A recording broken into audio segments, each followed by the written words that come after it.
Hey guys, it's Crystal Lemore Lucier here, also known as your Home Sweet Home 519 Realtor, Crystal Lemore, and this is Realtor Life, a fun and entertaining look at life in the trenches as a real estate professional in Ontario. I'm so happy you are here. Let's get started. So, you'll notice the background, it's a sunrise, denoting some hope because I think everyone could use a little bit of hope. I have been I've been speaking with a lot of my colleagues and emotions are high. Buyers and sellers are kind of feeling the stress, and the agents are feeling the stress, the lenders are feeling the stress, the lawyers are feeling the stress. I think everyone's feeling stress. And the best thing I would say is that advice from Brian Buffini that I absolutely love and really keep to heart, this too shall pass. So whether it's good, whether it's bad, this too shall pass. And the thing is, the market's actually not doing badly. Things are chugging along. It's just not what we're used to with our expectations of the spring market, and also after a few years after the pandemic, it kind of is a surprise that things maybe are going slower. At the same time, things are still moving, and we just have to remember, keep putting one foot in front of the other. So, this episode is devoted to energizing you and giving you a little bit of hope. And I'm going to be really real and authentic in this episode. I mean, I always am, but very real and authentic, and give you kind of some lessons that I've learned over the last month. So, we're going to be talking about hope, learning, reading, having laser focus, and reframing. So let's dive right in. Okay, so hope. Hope is a big one. And hope really comes down to having a belief that things are going to be okay. And we talk about all the time in realtor life that and entrepreneur life, but this fun thing, um, your brain and your mind, that's kind of your main thing that you have as an entrepreneur, and you need to protect it. And in a time like the last 4 months of 2025 have been a little crazy with news and election stuff and finances and the economy, and pretty much like every single thing that the news can throw at us is just like it's there. A lot of us are feeling a lot of overwhelm as well. And just if you don't deal with things as they come, they can tend to get a little bigger than they need to. So that old adage of like sweeping something under the rug, under the rug, under the rug, and then all of a sudden there's a huge bump in the rug and you trip and fall, right? So you kind of want to deal with things as they come and then figure out what is the thing that will help you feel hope. And that hope can really be for anything. So maybe it's hope for your relationships or your family. Maybe it's hope for a loved one. Maybe it's hope for your business. Maybe it's hope for your finances. I was very lucky to be able to help at my church for something called Christians Against Poverty. So it was like a really cool, almost a finance boot camp. And it was really, really nice to see everyone get together and kind of talk about one of the taboo subjects for people, which is money. People don't like talking about money. But the thing is, money is a pretty important topic, and you really need to get a handle on it so it doesn't get a handle on you. And entrepreneurs, especially, have to deal with that. I was actually talking to a colleague this week, and she was telling me like how much the year has really been slow for her and how stressed out she is about it. And the thing is, we can go either way on this, right? Like we can actually let ourselves spiral. And I've been talking to a lot of agents lately who basically they're just like their view is that things are just going to get worse and worse and worse. But here's the thing, I don't believe that at all. And I also think that if you are at the helm, you're leading the troop with your client, or yeah, leading the charge with your clients, and you are telling them that things are getting worse, what are they supposed to believe? Like, we're the professional. We're the one that's like, I've got you. Um, Buffini actually Brian used a really cool example with Top Gun. And he was like, when Maverick has, I'm going to get their names wrong, has Rooster. Anyway, he has the guy in the back of the plane, and he's like riding shotgun, and he's like, I've got you. Like, you can trust me. You're going to be okay. And that's how we have to be for our clients. You can trust us. You're going to be okay. Um, and it is tough, but I will say, as far as having hope, one of the things I did that really, really helped me, and I think we can all take a little page out of this book, I took off the cape.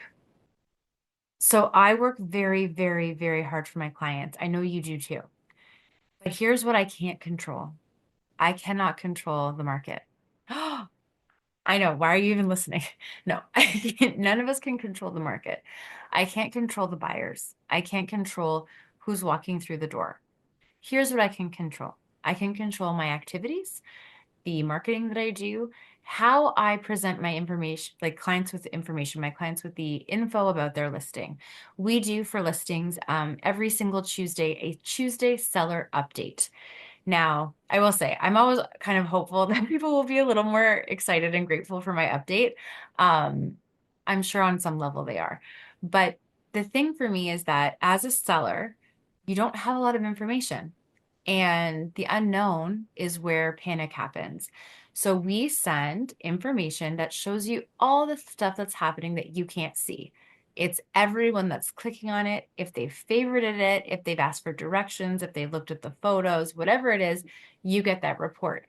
And it actually brings the stress down. It's intended to bring the stress down because you have a bit of a piece of information, a bit of peace of mind that this is what's happening behind the scenes. So maybe I only had 2 showings on my house this week, but 175 people looked at my photos. That's a pretty big deal. Um, so information is important because your clients need hope too, right? Like one of the things we do, the reason we do all this is to kind of bring ourselves to a point that we feel good so that we can then be everything that we need to be for our clients. We can't control things though. So I do find that if we think we can control things, which I mean, we're all these type A entrepreneurs, so we do think we can control the economy. We cannot. But we can only present the information, right? Like it's not my house if someone's selling it, and it's not the house I'm about to buy if someone's buying it. I'm the guide, you're the guide, right? So we're going to walk them through, we're going to give them all the information, we're going to do everything we can. At the end of the day, they get to make the decision because it's going to be their house or it is the house that they're selling. And that's all we can do. It's tough. It's tough to accept that. But once you do, you realize that you can't, if no one has booked a showing today, like, and you've done all the things, like obviously make sure you're doing all the things, but you can't control that. And so just making sure that the dialogue with your client stays strong and keep you okay. Like make sure the self-care is high because it can be a lot, especially if you're a people pleaser or a client pleaser. Giving bad news or no news can be really, really rough. But remember that your job is to give them the news. So whether it's good, whether it's bad, that's the job, right? So you want to like update everyone on what's going on, what you're doing, and make sure that you keep that dialogue going. And then for the hope for your colleagues, I'd say just be kind. Be kind to each other, guys. I mean, I find conversations I have with agents can go one of a few ways. But my favorite is when we are mutual respect, right? Like we're chatting, we're trying together to do everything we can. Obviously, I represent my people, you represent your people. But at the end of the day, we are on the same team. And that team is let's get a deal done and let's make sure everyone's happy. Um, that's how I like to do business. And it really helps. Like, I find it helps down the road because if someone knows that you've respected them through the transaction, you've really been easy to work with, you have been like, you stood firm, but you've been a professional throughout. Guess who's excited to do another deal with you? The other agent. And it actually helps our clients because that actually gives you an edge for your clients in the future. So it's a big deal. Um, Learning. Okay, so I was in a bit of a spiral about a month ago. I was not doing well, guys. I felt very deflated. I felt um, very much like no matter what I did, it's just people weren't happy. I do a lot for the community. I do a lot for my colleagues. I do a lot for my clients, and I was just not feeling appreciated. Um, in a good way. Like I guess I have great communication where I hear how people are feeling quite a bit. But sometimes it's not always great to hear how people are feeling all the time. It can be a lot and it's heavy. And if you don't have a way to cycle that through and you're just taking it all on your shoulders, it can really affect you. The other thing that was happening is that I was overextended, very overextended. And a lot of us did this in COVID, but I just kept taking things on. So during COVID, I did my MBA because I had time and I had the opportunity, did my MBA.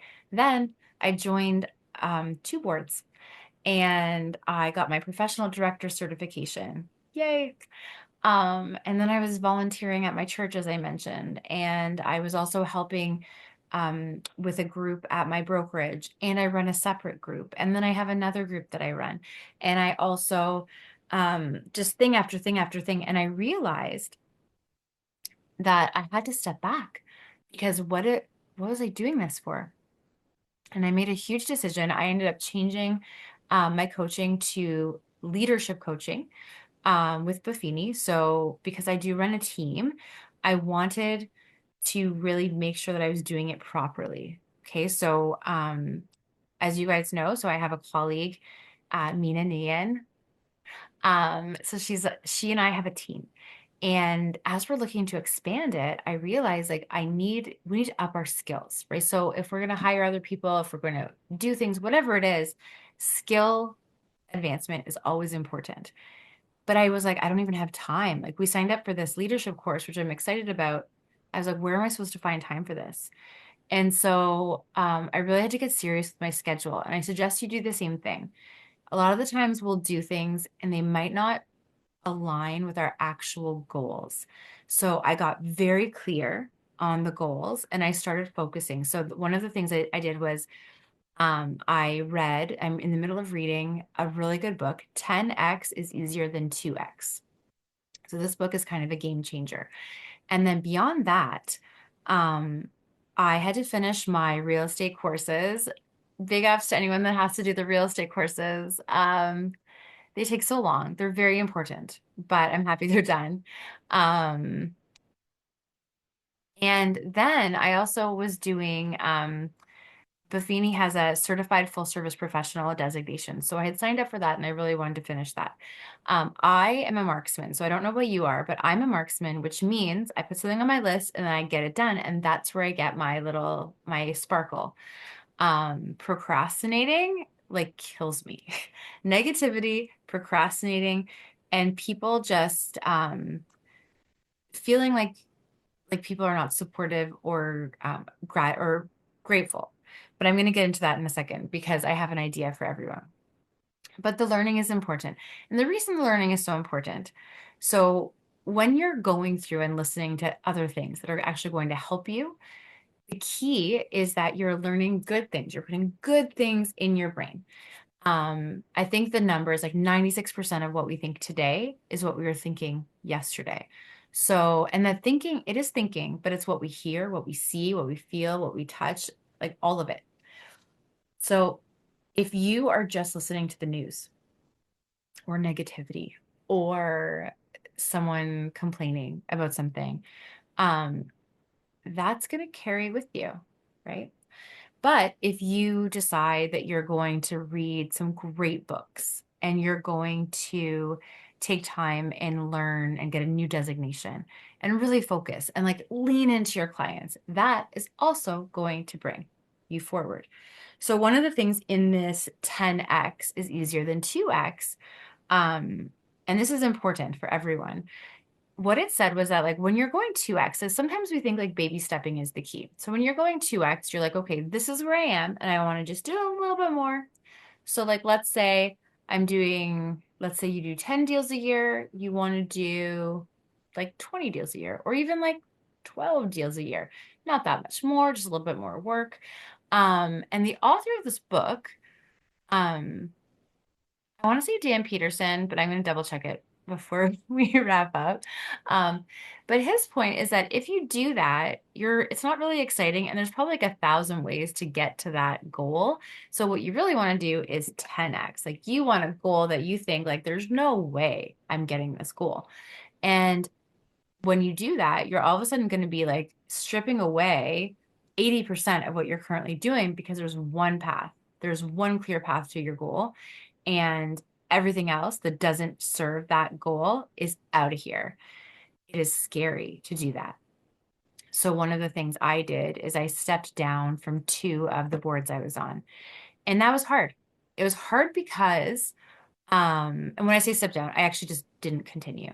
Um, but it was hard to do that because I love giving back. I love it a lot. It makes me very happy.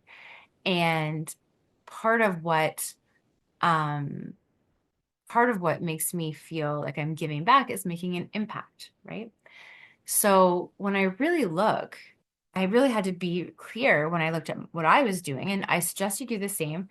What's my goal? So my goal is to be a successful real estate broker and make an impact on my colleagues.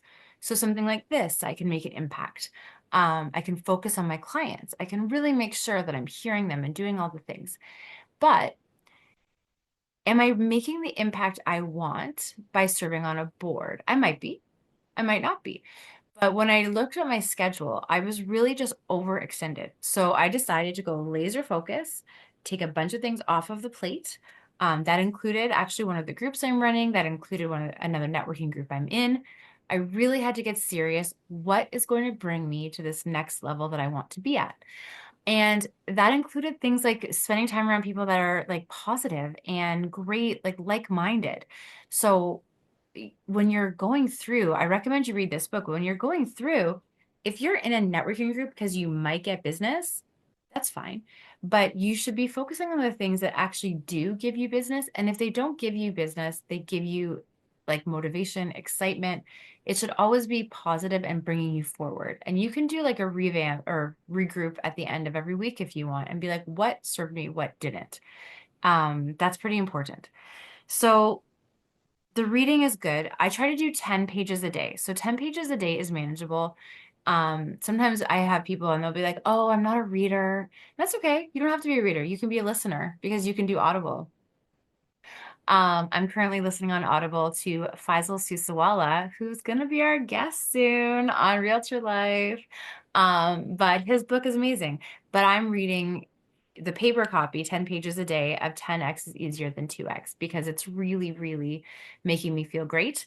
And I definitely recommend listening to books or reading books from peers who are doing very well because there is something that all successful people have in common, and really like finding out what that means to you and how you can use it is gold. Okay, so now reframing. This is very important. So, and it's funny because I talk to my husband about this sometimes. Like, I remember he bought me this really cool thing when I moved to London. He went and got me this like London gift basket, and it was like, welcome to the Forest City. There was like a London water bottle and a t-shirt. Like it was really cool. And it was all from like Tourism London. And I loved it. I absolutely loved it. He gave it to me like while we were moving into our new house. I was so tired. Like so tired. I was like, could barely keep my eyes open. And I was like, oh my gosh, this is amazing. Thank you. And I remember later he was like, oh, I thought you'd like it more. And I was like, what are you talking about? Like, I don't think I could like it more. I love it. And he's like, oh, like I felt like it didn't seem like you really liked it. Um, and then and like we've had other experiences from me or him in since then. That was 6 years ago, but where we go, oh, like, you know what? Maybe how I think someone should be reacting almost wrecks the actual reaction, right? So if I think someone's like should be like super grateful that I'm sending them like this seller update, and they're like, thanks. Like their thing is like, this is great. Like I hired you, you're a professional. Great. Good. Check. And I'm thinking, I'm hoping for the phone call that goes, oh, Crystal, thank you. This is amazing. This is like, this made my day. I'm exaggerating, obviously, but the thing is, like, the expectation can throw you off. So if someone's grateful for you, but you expect them to be grateful for you in a different way, you might not feel it. And this applies to colleagues too. Like um, if you feel, for example, so let's say you feel you've priced a house properly. And I've had this where I've been on both ends of this. You've priced the house properly, someone calls you and they say, hey, I have a low offer for you, but this is why. And they send you like comparables that don't really make sense and they're really undercutting. You know your client's going to get upset. You can be offended. You absolutely can be offended. But there's a better way, guys, because you can be offended. But at the end of the day, it's not your house. You're not selling it. So all you can do is bring the offer and the explanation to your clients. If they don't like it, that's okay because it's their house. And the same thing, like I had a buyer once and they were very, like, they're like, this is what I want to offer. And I said, okay, I will ask. So I did. And the agent got so mad at me. And I was just like, okay. I said, like, I hear you. I like you don't know if you don't try. Um, but at the same time, if you get a phone call from an agent, getting angry at them is really not the best foot forward, right? So the expectation should just be that we're all in this together, but we're all kind of representing our clients. And if your client asks you to do something, it's not the end of the world to do it, right? But then you also have to be able to explain to someone, kind of like justify where you're coming from. That makes sense too.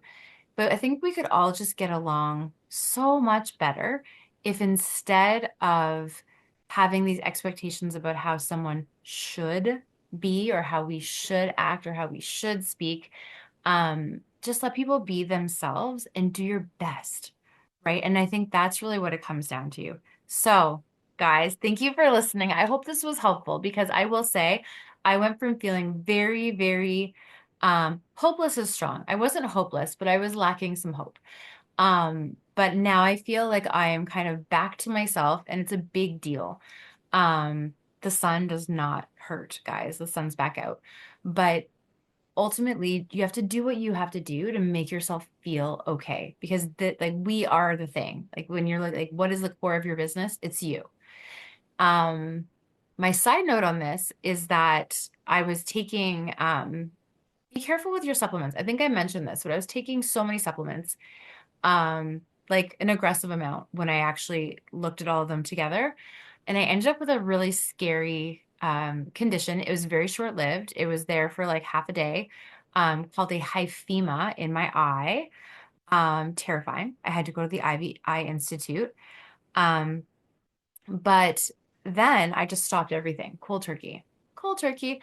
That was also not wise. That was not wise at all because I think that led to me feeling kind of out of balance. Um, so then I kind of put in a few more back and that's it. So I have like my vitamin D, my multivitamin, some B12, and ultimately you have to just be careful with you. So it's okay to take some healthy vitamins, but just don't go crazy. Read your warnings. Um, but yeah, so that's just my lesson. Make sure you're reading any supplements and don't go cold turkey off of anything unless it's really, really bad for you, I guess. Okay, so just to recap, hope, very important. Learning, reading, having a laser focus, and reframing your expectations. I hope you guys have an amazing day. And if you are feeling like if you're just feeling blue or overwhelmed or stressed, um, you're not alone, right? People feel kind of yucky all the time. For me, I'll tell you the thing that actually flipped it all around for me is I took an evening and I redid my basement. Um, I just moved everything around. I cleaned it up. I shifted things around. I did a change and then I watched a fun movie. But sometimes you just need a small change, whatever it is. Just remember, you have to get out of your own way sometimes, get out of your own head sometimes, and realize that, like, yeah, there's going to be stuff. Every day can't be this beautiful, like, perfect day. This too shall pass, whether it's good or bad. And we are all in this together. I actually just wrote an article for Real Estate Now magazine about kind of shaking off the blues. Now, disclaimer I put in the article and here. If you're feeling blue and it's been a while and you're like it's not helping, all these great tips are fine, but you also should maybe talk to a medical professional. There are people that are kind of experts at helping. So This is obviously not a replacement for that. But if you are just feeling discouraged because realtor life is crazy, this stuff is a good place to start. Guys, I'm Crystal Lee Moore Lucier, also known as your Home Sweet Home 519 Realtor, Crystal Lee Moore. This is Realtor Life. Thank you for joining me, and we will see you guys soon.